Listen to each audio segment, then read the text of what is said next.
Ketemu lagi dengan saya, Teddy Wahyono.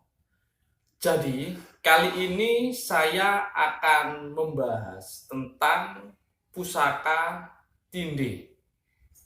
Secara garis besar, pusaka tindih itu adalah pusaka yang konon bisa menetralkan energi negatif dari pusaka-pusaka lain yang lebih muda. Nah, sebelum saya membahas ke pusaka tindih, ini saya akan membahas salah satu artefak kuno, jadi yang masih ada patinanya ya. Jadi ini adalah pangot. Pangot. Pangot itu sejenis pisau ukir ya, untuk mengukir kayu. Kalau saat ini biasanya dipakai kayak untuk membuat warongko gitu. Jadi kalau dalam bidang keris untuk membuat warongko keris, handle atau deder kayak gitu. Jadi zaman dulu juga sama fungsinya. Jadi untuk mengukir kayu ya, yaitu pangot. Disebut pangot. Ini pisau buat ukir, Nah, ada pertanyaan dari salah satu teman gitu loh. Jadi apakah pangot kuno atau pangot kabudan? Nah, kalau ini juga kuno ya, ini sudah sangat lama, mungkin ratusan tahun, karena ini sudah terbentuk patina gitu loh. Cuma eranya Buddha apa bukan, ini belum tahu. Yang jelas ini sudah ratusan tahun gitu loh.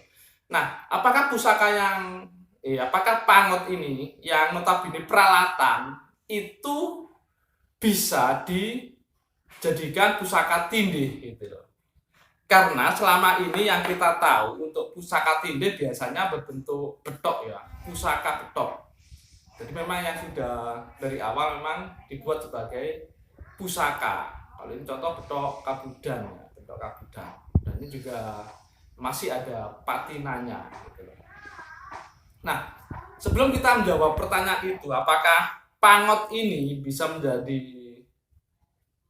istilahnya pusaka tindih? Itu kita harus tahu dulu apa itu pusaka tindih. Untuk pusaka tindih sendiri sebenarnya itu munculnya bukan dari era yang lama dulu ya. Jadi mungkin agak baru lah, beberapa tahun lalu atau sekitar 100-an tahun yang lalu ya. Pusaka tindih. Kalau tahun lama sih istilahnya belum ada ya istilah pusaka tindih itu. Nah, kenapa bisa muncul yang namanya istilah pusaka tindih gitu loh. Ini yang pertama karena bisa dibilang kayak pusaka-pusaka semacam keris, tombak atau yang lain, walaupun tujuan awalnya itu doa baik, tapi ada kalanya itu dalam perjalanannya itu diisi kekuatan lain ya, kekuatan magis lain, semacam kodam gitu loh, kodam. Kalau kodam biasanya berupa dari bangsa jin, jadi diisi lain gitu loh. Atau memang beberapa pusaka memang ada yang meyakini memiliki istilahnya tuah buruk. Jadi contohnya pusaka yang nerjang landep, itu pamornya nerjang landep. Misal pamor atek yang nerjang landep, menerjang sisi tajam bila. Atau pamor ndas boyo yang sangat terkenal tuahnya jelek gitu loh. Atau yang bilanya mengalami pegat wojo, melungkup istilahnya. Jadi selorok besi itu misah dengan saton sampingnya. Jadi kalau triplek itu kayak ngeliwek, yang awalnya menyatu ngeliwek gini, membuka gini. Nah, itu konon dianggap memiliki tuah buruk gitu loh. Dan juga ada memang beberapa pengalaman ada orang yang meyakini bahwa pusaka ini enggak cocok atau gimana gitu loh. Karena ada kalanya mungkin dapat warisan banyak ya dari mungkin orang tuanya mungkin cocok, di dianya ada yang enggak cocok. Jadi dari situ memang istilahnya dari beberapa orang yang dianggap pintar, jadi itu memberi solusi memang harus ada yang namanya pusaka tindih, yaitu pusaka yang bisa menetralisir atau meredam hawa atau energi negatif dari pusaka-pusaka lain, terutama yang lebih muda. kayak gitu. Nah, jadi untuk pusaka tinde sendiri ini ada dua teori ya. Yang pertama itu pusaka tinde itu harus kuno, harus tua atau lebih tua dari pusaka-pusaka lainnya. Pusaka-pusaka lainnya. Itu yang pertama. Yang kedua, itu sebenarnya sama, cuman ada tambahannya ya. Yang ini yang saya dapat dari salah satu grup WA pembelajaran Tosan Aji ya. Itu jadi nggak harus tua.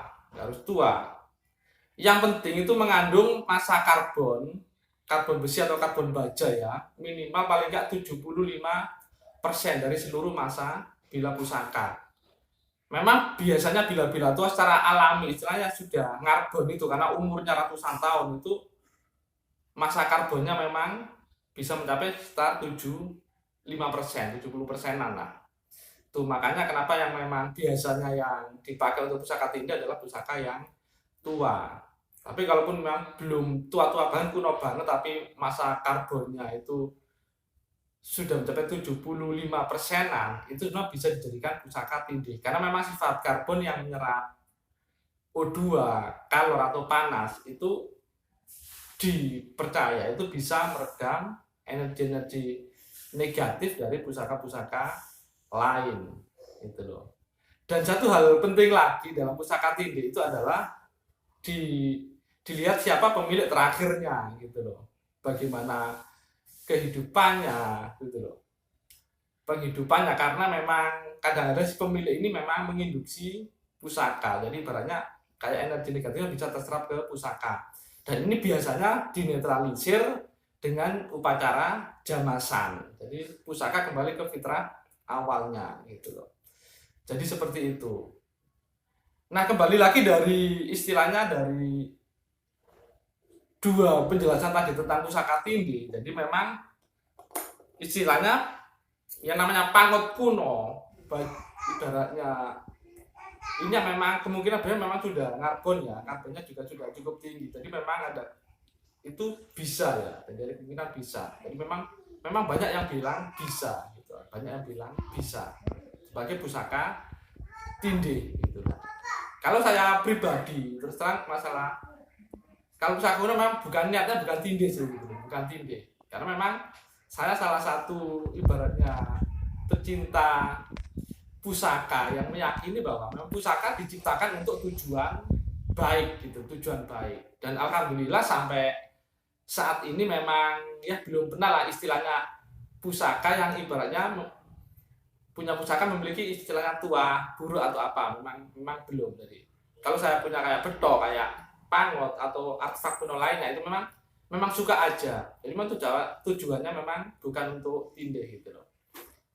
Nah, jadi ini tergantung teman-teman juga ya. Jadi memang mau pakai tinde apakah tidak gitu loh.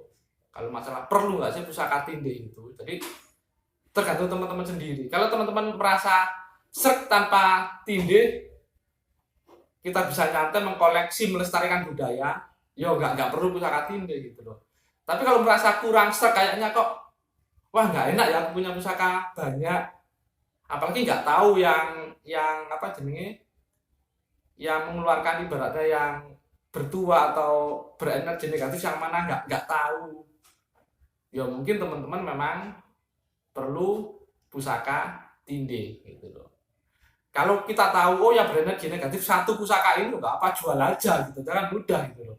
Masalahnya kalau punya pusaka banyak tapi nggak tahu yang berenergi negatif, yang punya hawa negatif nggak tahu ini yang mana ya, masa dijual semua nggak mungkin kan. Itu memang salah satu caranya ya agar ibaratnya lebih biar lebih nggak was-was ya pakai pusaka tinde. Jadi seperti itu ya. Jadi kembali lagi ke teman-teman masing-masing. Jadi teman-teman merasa perlu pakai pusaka tinde apa tidak.